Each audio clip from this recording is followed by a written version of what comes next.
Today I'm going to go over a camera that it's a little bit older, but I think it has a place in today's photography, more so than ever.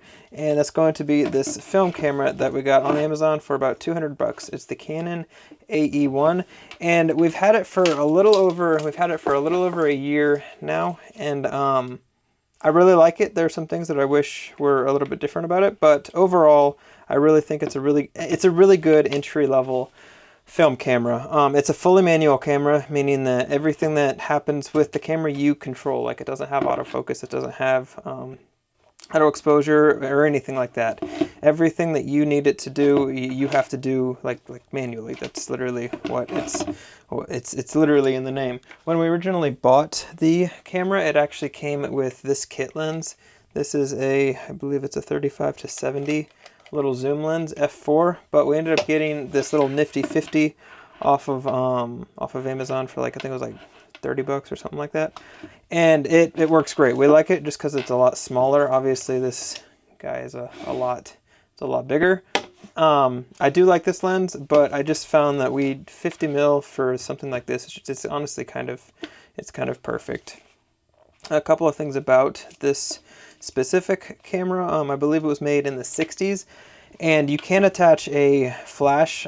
We actually were thinking about doing that because we do use this for weddings a lot, and at night it doesn't shoot. It's not as great as like a digital camera like a Sony or a Canon, a modern Canon camera, but in the right lighting conditions, this thing can really soar.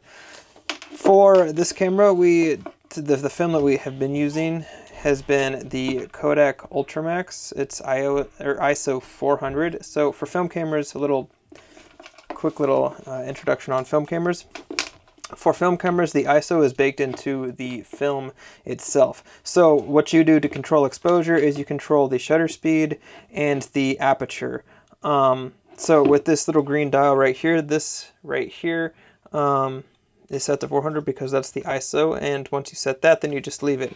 And this larger dial is your shutter speed, and typically that's going to be the thing that you're really going to adjust your exposure for your cameras.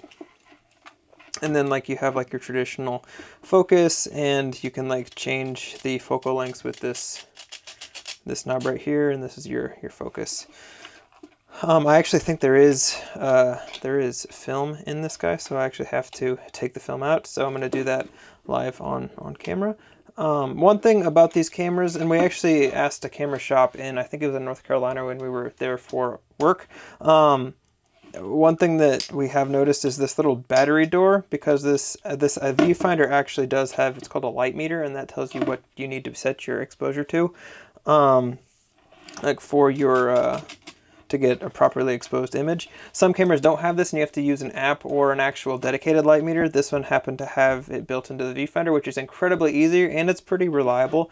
But all that being said, that is powered by this tiny little battery, but this battery door doesn't shut, and it didn't shut from when we got it from Amazon.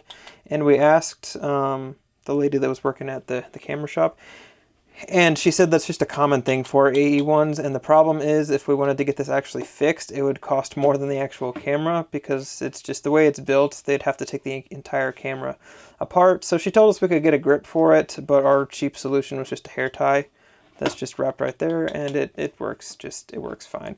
But if you are getting an ae1, be aware that that is like a weak point in the camera itself.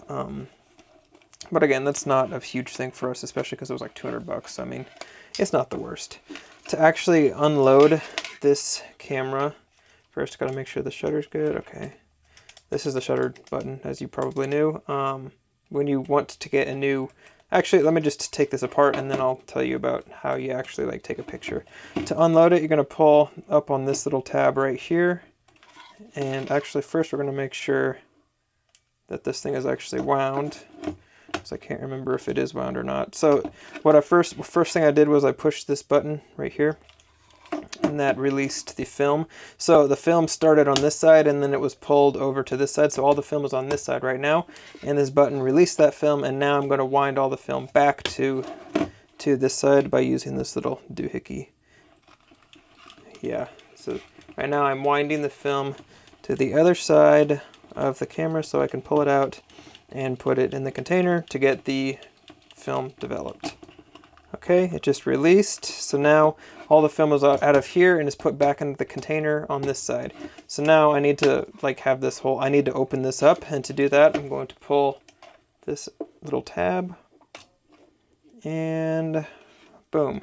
So all the film was on this side, like I said before. Now it's all right here on this little film container. And when you load it, you put it in and then you pull the first little tab and you tuck it in right there. It's basically the reverse of what I just did. But this is what all of the shots are actually on. Now, I mentioned I was going to go over how you actually take a picture. So to get a new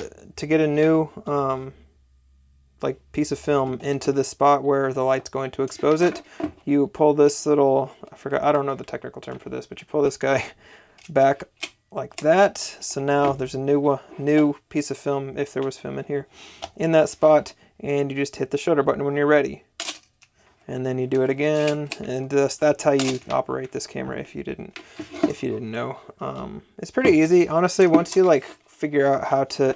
I'd say the hardest thing with this camera is, since it is fully manual, you have to know how to expose you have to know how to expose things for film, and a manual camera is not going to give you any help with that. But once you wrap your head around that, this is an incredibly useful camera, an incredibly easy camera, and honestly I think it's probably the best bang for your buck if you're wanting to get into film photography. If you're interested, I'll put a link down below if I can find one of these guys. The nice thing about Amazon is if it is broken, you can send it back, which is kind of why we bought it on Amazon. It was more expensive than finding it on eBay, but you do have that little guarantee.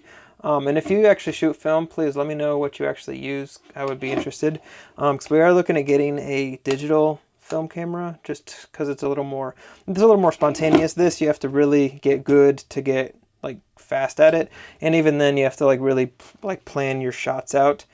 And it's just being spontaneous with this can be quite difficult if you're not as seasoned or anything like that.